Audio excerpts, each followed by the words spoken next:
ना इधर ना उधर, सीधे मुद्दे पर नजर। और क्या है आज की खबर, आप देखना शुरू कर चुके हैं न्यूज़ 18 पुनीत के साथ। क्या पाकिस्तान की फौज एक बार फिर से एक बड़ी जंग की तैयारी कर रही है? और क्या इसके लिए वो तुर्की और चीन से हथियारों की एक बड़ी डील करने वाली है? ये डील कहां तक पहुंची है? जनरल मुनीर का प्रमोशन हो गया, इसके बाद क्या होने वाला है? वहाँ की सियासत में क्या हो रहा है और पाकिस्तान में क्या बदलाव आएगा? इन सब चीज़ों के साथ बात होगी अफगानिस्तान में बनने वाले डैम की और पाकिस्तान में चीन जो डैम बना रहा है उसकी भी। तो शुरू करते हैं चर्चा को। मेरे साथ मेरे वरिष्ठ सहयोगी मौजूद हैं, अंकुर त्यागी जी, उनसे समझते हैं। सबसे पहले सर मैं ये सवाल लेकर आ रहा हूं कि पाकिस्तान की फौज क्या फिर से एक बड़ी जंग की तैयारी में लग गई? देखिए पुनीत, इस सवाल का जवाब काफ़ी पेचीदा है, लेकिन इस बात से इनकार नहीं किया जा सकता कि भविष्य में भी जो हमारे ताल्लुकात हैं पाकिस्तान के साथ वो बेहतर नहीं रहने वाले हैं। उसकी वजह क्या है, उसकी वजूहत क्या है? उसकी वजूहत ये है कि इस समय भी पाकिस्तान में जो हाइपर नेशनलिज़म मिलिट्री को लेकर तैयार किया गया है उसका कहीं ना कहीं रिज़ल्ट सामने आएगा। वो 1 साल में आए, 6 महीने में आए, 1.5 साल में आए, क्योंकि वो हाइपर नेशनलिज्म ऐसा तैयार किया गया, उसमें जो तड़का लगाया गया है वो तड़का कहीं ना कहीं तो जाके कुछ ना कुछ तो करेगा। अब उस तड़के में क्या हो सकता है? उस तड़के में ये हो सकता है कि चीन जो है पाकिस्तान को धीरे धीरे पैसे हथियार दे के खड़ा करे फिर से, कि चलो फिर से एक जंग की तैयारी करो, ये भी हो सकता है। दूसरा ये हो सकता है कि इस बार कोई जो टेररिस्ट प्रॉक्सी वॉर जो करता है पाकिस्तान, जो जो अटैक्स करता है, उन अटैक्स को भी पाकिस्तान कुछ और नए तरीके से अंजाम दे सकता है अपने प्रॉक्सीज के द्वारा। तो ये कर सकता है। और तीसरा पॉइंट ये है कि भारत भी अब चुप नहीं बैठेगा, क्योंकि अगर आपने कोई टेररिस्ट अटैक किया तो वो अब डॉक्ट्रिन है, हम जवाब देंगे, हम इसे एक्ट ऑफ वॉर मानेंगे। तो जो इस सवाल का आपने जवाब माना, पूछा कि 1-1.5 साल में क्या होने वाला है, तो ये बड़ा मुश्किल है, कुछ भी हो सकता है। मुनीर का प्रमोशन हुआ, कहने को ये प्रमोशन है, लेकिन एक प्रकार से आप जीवन भर फील्ड मार्शल की आपको पदवी दे दी गई। इससे परिवर्तन क्या आने वाला है? देखिए, इसके 2 कारण हैं, 2 चीज़ें हो सकती हैं इस मामले में। जिसकी पहली संभावना तो ये है कि आसिम मुनीर की विदाई हो जाए। आपने बिल्कुल ठीक समझा, मैं ये अपना नैरेटिव दे रहा हूँ, मेरा एनालिसिस है कि आसिम मुनीर को 30 नवंबर से पहले उन्हें ये कह दिया जाए कि भैया आपको फील्ड मार्शल बना दिया गया, अब आप जो है चलिए कोई नया आर्मी चीफ हम लगाएंगे। तो ये हो सकता है। दूसरा ये हो सकता है कि वो आर्मी चीफ किसी और को लगाए, वो शहबाज शरीफ की बात मान ले और खुद फील्ड मार्शल बने रहे।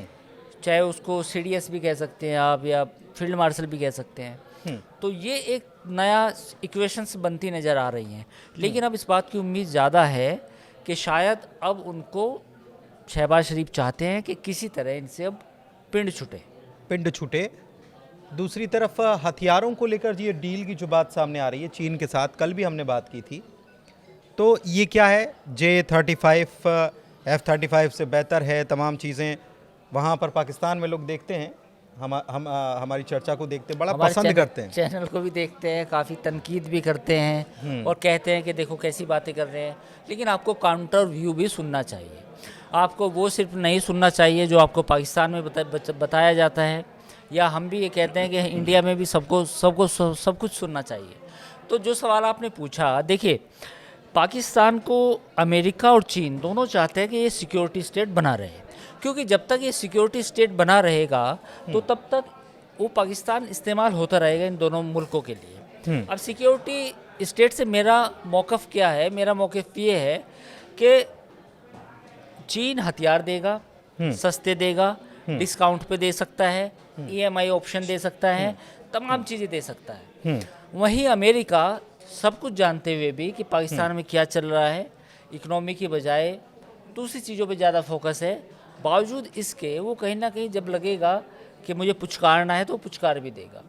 तो दोनों मुल्क चाहते हैं कि पाकिस्तान एक सिक्योरिटी स्टेट बना रहे, क्योंकि देखिए अगर पाकिस्तान के भारत के साथ नॉर्मल रिलेशन होते हैं तो 2-3 चीज़ें तो फौरी तौर पे ख़त्म हो जाएंगी।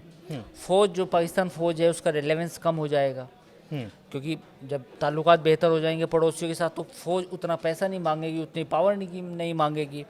दूसरा पॉइंट ये है कि जो चीन है, फिर चीन का भी रिलेवेंस कम होगा कहीं ना कहीं, कि जब आपके एक बड़े हमसाया मुल्क इंडिया के साथ ताल्लुकात बेहतर हो गए तो फिर आप उस तरह की जद्दोजहद नहीं करेंगे बॉर्डर पर।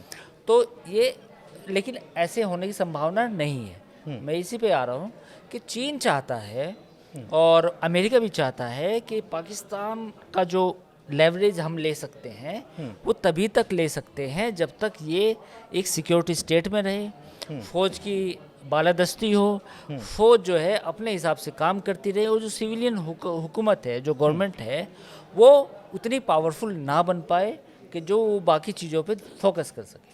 ठीक है, एक चीज़ और है कि ये जंग तो जो हुई हमने देखा हथियारों के दम पर हथियार जुटाए भी जा रहे हैं, लेकिन एक और जंग की बात मैं करने चाह रहा हूँ। यह है पानी की जंग, जल के लिए। भारत ने सिंधु जल समझौता रद्द कर दिया, पाकिस्तान के ऊपर प्रेशर बना। खबर ये भी आ रही है कि भारत ने अफ़गानिस्तान में एक बांध बनवाया था साल 2016 में, उसकी शुरुआत हुई थी, कंप्लीट हो चुका है। एक और बांध भारत बनाने जा रहा है और अफ़गानिस्तान कह रहा है कि काबुल का पानी भी हम पाकिस्तान नहीं जाने देंगे। और दूसरी तरफ चीन सबसे बड़ा बांध बनाने की तैयारी कर रहा है, पाकिस्तान में शायद दुनिया का सबसे 5वां ऊंचा डैम होगा। ये क्या चल रहा है? देखिए, जो वहाँ पे कुनार और काबुल रिवर है, उन दोनों रिवर पर डैम बनाने की बात आई है। शहतूत डैम एक परियोजना काफ़ी समय से लटकी हुई है अफ़गानिस्तान में, तो अब ऐसी अंदर खाने बातचीत हो रही है कि शहतूत डैम को बनाया जाए, जिसमें इंडिया मदद कर सकता है मौजूदा तालिबान गवर्नमेंट की। तो उन्होंने मांगी भी है मदद। जो मेरे सोर्सेज हैं उनके हिसाब से ये है कि कुछ ना कुछ तो खिचड़ी पक रही है। तो अगर ऐसा होता है तो फिर अफ़गानिस्तान उस पानी को रोक सकेगा और बिजली बना सकेगा। तो पाकिस्तान ने इस पर ऐतराज़ जताया है। वहीं पाकिस्तान में भी चीन एक डैम बनाने की कोशिश कर रहा है। तो उस डैम के मोहम्मद डैम, तो वो जो डैम बनाने की कोशिश हो रही है वो भी उसका मकसद ये है पावर जनरेशन। पर पाकिस्तान चूँकि डैम में चाहता है कि चीन का इन्वॉल्वमेंट हो, क्योंकि वो कहीं ना कहीं सीपैक से भी जुड़ा है, तो पाकिस्तान चाहता है कि चीन उसमें उसकी मदद करे। तो पाकिस्तान के लिहाज से दो बुरी खबरें हैं। एक तो अगर अफ़गानिस्तान में ये डैम बनता है, शहतूत डैम, तो कहीं ना कहीं उसका पानी भी कम होगा। इधर इंडिया के साथ भी ताल्लुकात जो हैं बेहद ख़राब हैं। तो इंडिया में जो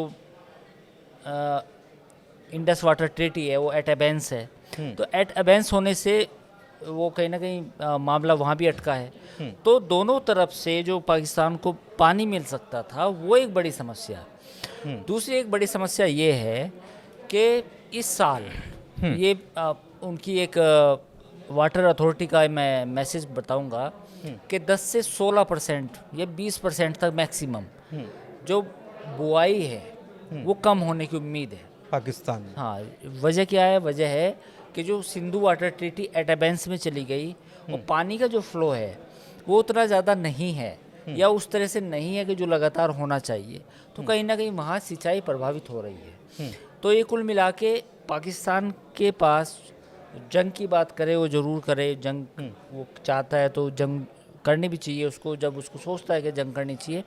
बट पॉइंट ये है कि कहीं ना कहीं इंडिया और अफ़गानिस्तान दोनों तरफ से जो पानी मिलना था उसमें कहीं ना कहीं कमी आएगी। फंस गया मामला, तो फंसा हुआ है फिलहाल। एक चीज़ और है कि तुर्की और अज़रबैजान ने जिस तरीके से भारत और पाकिस्तान के बीच में ये जो हालात बने, इसमें अपना रंग दिखाया, अब चीन अपना रंग दिखा रहा है। तो भारत में चीन और बांग्लादेश को लेकर विरोध की बात कही जा रही है कि हम विरोध करें, बायकॉट करें। भारत और चीन के व्यापारिक अगर नज़रिए से देखा जाए तो क्या भारत इस कंडीशन में अभी है क्या कि यहाँ पर हम बायकॉट करें और हम चीज़ें अपने आप संभाल पाएँ? देखिए, बायकॉट लंबा तो नहीं चलता। देखो, मलेशिया के साथ हमारे ताल्लुकात महाथिर मोहम्मद के टाइम में थोड़े से ख़राब हुए थे जब उन्होंने कश्मीर की बात की थी, लेकिन वो जैसे ही सत्ता से हटे फिर कहीं ना कहीं मलेशिया से जो हमारे संबंध है वो ठीक होने शुरू हुए। मलेशिया से हमने पाम ऑयल का इंपोर्ट कम कर दिया था, करीब करीब 6% घट गया था जब महातिर मोहम्मद थे। तो अभी जो मौजूदा रिजीम है उसके साथ फिर ताल्लुकात कहीं ना कहीं बेहतर हुए हैं। तो ये डिप्लोमेसी में चलता है।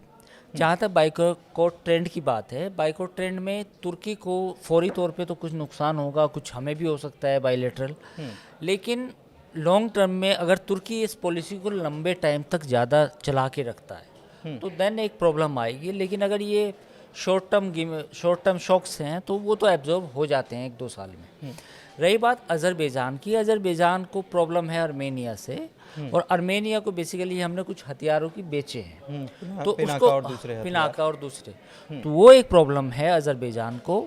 लेकिन अज़रबैजान की पूरी इकोनॉमी टूरिज़्म पे डिपेंडेंट है, तो उसमें करीब 10%, अगर पूरी इकोनॉमी का 10% हम मान रहे हैं तो टूरिज़्म बेस्ड है। तो इंडिया के करीब करीब लास्ट ईयर भी 3.5 लाख के करीब टूरिस्ट वहाँ पे गए थे।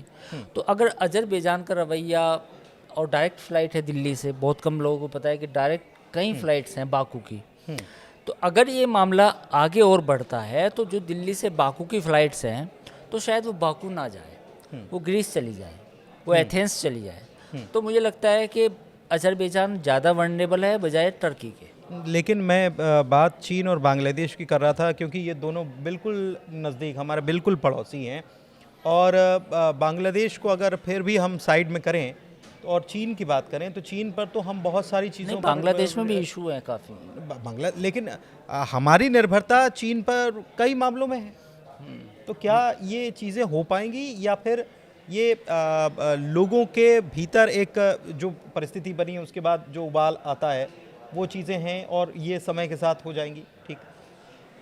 नहीं, देखिए, चीन और अमेरिका चूँकि एक बड़ा ही प्रोडक्शन हब हैं, टेक्नोलॉजी में अमेरिका है और बाकी चीज़ों में चीन है, तो चीन का उस तरह से कोई भी मुल्क विरोध करने की स्थिति में तो नहीं है, क्योंकि कहीं ना कहीं कुछ चीज़ों का इंपोर्ट चीन, जानते हैं, दुनिया की फैक्ट्री बोला जाता है।